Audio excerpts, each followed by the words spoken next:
Hello दोस्तों, welcome to this video. आज की इस वीडियो में हम क्लास 10th का चैप्टर भोली देखने जा रहे हैं, जिसके ऑथर के अब्बास हैं। अगर आपको वीडियो अच्छी लगे तो इसे लाइक कीजिए, चैनल को सब्सक्राइब कीजिए और सजेशंस कमेंट बॉक्स में दे सकते हैं।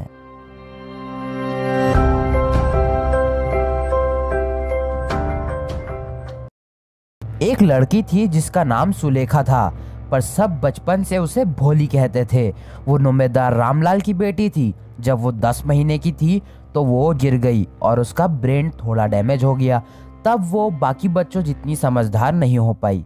बचपन में वो काफ़ी अच्छी दिखती थी, पर जब वो 2 साल की हुई तो उसकी पूरी बॉडी पर स्मॉल पॉक्स हो गए और हर जगह काले धब्बे पड़ गए। वो बोलना भी लेट सीखी और जब बोलना सीखी तब भी हकलाने लगी। सब उसके बोलने का मजाक उड़ाते थे तो वो कम बोलने लगी। रामलाल के 7 बच्चे थे, 3 बेटे और 4 बेटियां। भोली सबसे छोटी थी। वो सब खाते पीते घर के लोग थे। रामलाल के सारे लड़के पढ़ने के लिए सिटी चले गए थे और सारी लड़कियों की शादी हो गई थी। भोली उन लोगों से कमजोर थी, तो रामलाल को चिंता लगी रहती थी कि इसकी शादी कैसे होगी। उनके गांव में एक कन्या विद्यालय खुला था, जिसका उद्घाटन करने तहसीलदार आए थे। आज तहसीलदार स्कूल का उद्घाटन करने आए। उन्होंने कहा कि मैं इस गांव का नंबेदार हूं, तो मुझे अपनी बेटियों को स्कूल में पढ़ाने भेजना होगा। तुम पागल हो क्या? अगर हमारी बेटियां स्कूल जाने लगी तो उनसे शादी कौन करेगा? मैं बताता हूं कि हम क्या करेंगे। हम भोली को स्कूल भेजेंगे। इसकी शादी तो होगी नहीं, क्योंकि ये इतनी खराब दिखती है और इसमें अकल भी नहीं है। टीचर ही संभाले इसको। रामलाल में इतनी हिम्मत नहीं थी कि वो तहसीलदार की बात न माने। इधर आओ, मैं तुम्हें स्कूल लेकर जाऊंगा। ना ना ना, नहीं नहीं। मसला क्या है तुम्हारा? मैं तो बस तुम्हें स्कूल ले जा रहा हूँ।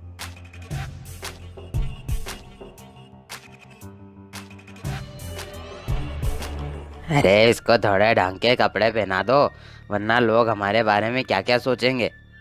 हमेशा उसे बेकार और गंदे कपड़े ही पहनने को मिलते थे।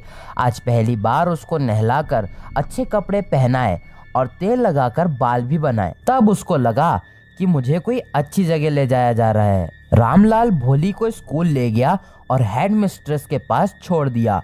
फिर उन्होंने उसको कमरे में ले जाकर एक कोने में बैठा दिया। भोली को नहीं पता था स्कूल क्या होता है, पर इतनी लड़कियों को देखकर उसको लगा कि उसे नई दोस्त बनाने का मौका मिलेगा। टीचर क्लास में कुछ कह रही थी, पर भोली को कुछ समझ नहीं आ रहा था।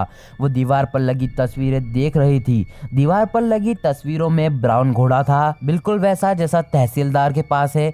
एक ब्लैक बकरी थी जैसे उनके पड़ोसी के पास थी। एक हरा पैरट था जैसा उसने आम के बगीचे में देखा था, और एक गाय उनके लक्ष्मी जैसी। तुम्हारा नाम क्या है बच्चा? भो भो भो भो भो। भोली रोने लगी और अपना सर झुकाकर कोने में बैठ गई, और उसने बाकी लड़कियों की तरफ भी नहीं देखा जो ऊपर हंस रही थी।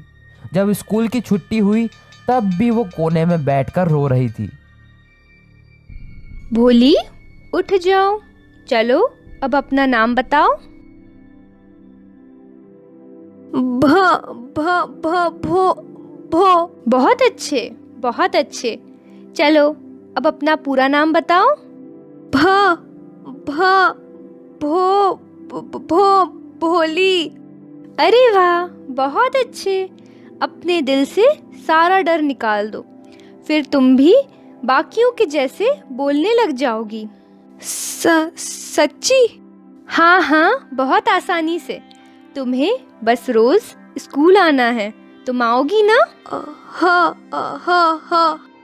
नहीं नहीं, जोर से बोलो। हाँ। ये बुक तुम ले जाओ। तुम 1 महीने में इसको पढ़ लो, फिर मैं तुम्हें इससे बड़ी बुक दूंगी, उसके बाद और बड़ी। फिर तुम पर कोई हंस नहीं पाएगा। लोग तुम्हारी बात सुनेंगे और तुम भी बिना स्टैमर किए बोल पाओगी, समझी? हाँ। अब घर जाओ और कल जल्दी आना। वो बुक रंगीन चित्रों से भरी थी। कुत्ता, बिल्ली, बकरी, पैरट, टाइगर और लक्ष्मी जैसी काऊ और फोटो के साथ काले अक्षर में सबके नाम लिखे थे। भोली को ये सब सुनकर बहुत अच्छा लगा और उसको एक नई उम्मीद दिखी। ऐसे ही कई साल निकल गए। वो विलेज अब एक कस्बा बन गया। प्राइमरी स्कूल हाई स्कूल बन गया। सिनेमा और कॉटन मिल भी खुल गई वहाँ। उनके वहाँ रेलवे स्टेशन पर मेल ट्रेन भी रुकने लगी। एक रात खाने के बाद, अरे बोलो, तो क्या फिर मैं बिशाम्बर का प्रपोजल एक्सेप्ट कर लूं? हाँ बिल्कुल, भोली बहुत लकी है जो उसको इतना अमीर दूल्हा मिला। बड़ी दुकान, खुद का घर, बैंक में हजारों पैसे, और वो दहेज भी नहीं मांग रहा। तुम्हारी बात तो सही है, पर वो जवान नहीं है, मेरी उम्र का है और लंगड़ा कर चलता है। उसकी पहली शादी से जो बच्चे हैं ना, वो भी बड़े हो चुके हैं। तो क्या हुआ, 45 हो या 50, मैन की एज से कोई फर्क नहीं पड़ता। हम तो खुशकिस्मत हैं कि वो दूसरे गांव का है और उसको भोले के दाग धब्बों और काम अक्कल के बारे में नहीं पता। अगर हमने ये रिश्ता एक्सेप्ट नहीं किया तो भोले की शादी जिंदगी भर नहीं होगी। पर मुझे आश्चर्य है इस पे भोली क्या बोलेगी। वो बेअक्कल क्या कहेगी, वो तो गूंगी गाय जैसी है। आंगन की दूसरी तरफ लेटकर भोली अपने माँ बाप की बातें सुन रही थी। बिशाम्बर नाथ एक किराने का व्यापारी था। वो बैंड बाजे के साथ बारात लेकर आया।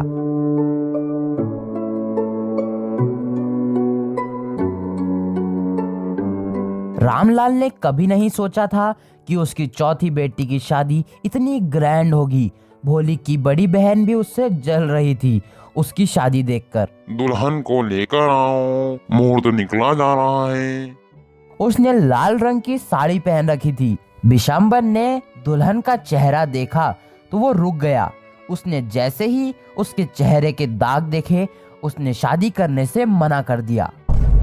ऐसा मत करो, भले ही 2000 रुपए ले लो। नहीं, पूरे 5000, वरना अपनी बेटी अपने पास रखो। जरा तो समझो, अगर तुमने ऐसा किया तो मैं मेरा चेहरा गांव वालों के सामने कैसे दिखाऊंगा। फिर 5000 लेकर आओ। पिताजी, अपने पैसे वापस ले लो। मैं इस आदमी से शादी नहीं करूंगी। भोली, तुम पागल हो गई हो।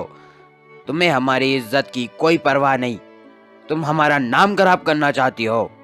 सिर्फ आपकी इज्जत के खातिर ही मैं इस ओल्ड मैन से शादी कर रही थी, पर मैं इस लालची, मतलबी, नीच, कायर आदमी से शादी नहीं करूंगी।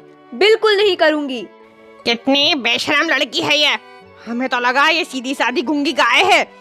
हाँ आंटी, आपने सही कहा। आपने सोचा मैं गूंगी गाय हूँ तो आप मुझे ऐसे बेदिल जानवर को दे दोगे, पर अब तो गूंगी गाय भी बोलने लगी। और सुनना है आपको। अब तुम्हारा क्या?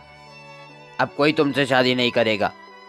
हम तुम्हारा क्या करेंगे? आप चिंता मत करो पिताजी, मैं यहाँ रहकर आपकी सेवा करूँगी।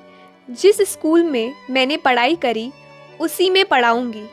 क्यों मैडम जी, सही कहा ना मैंने? टीचर जी की आंखों में डीप सेटिस्फेक्शन था, जो किसी भी आर्टिस्ट को फील होता है उसके मास्टरपीस के कंप्लीट होने पर।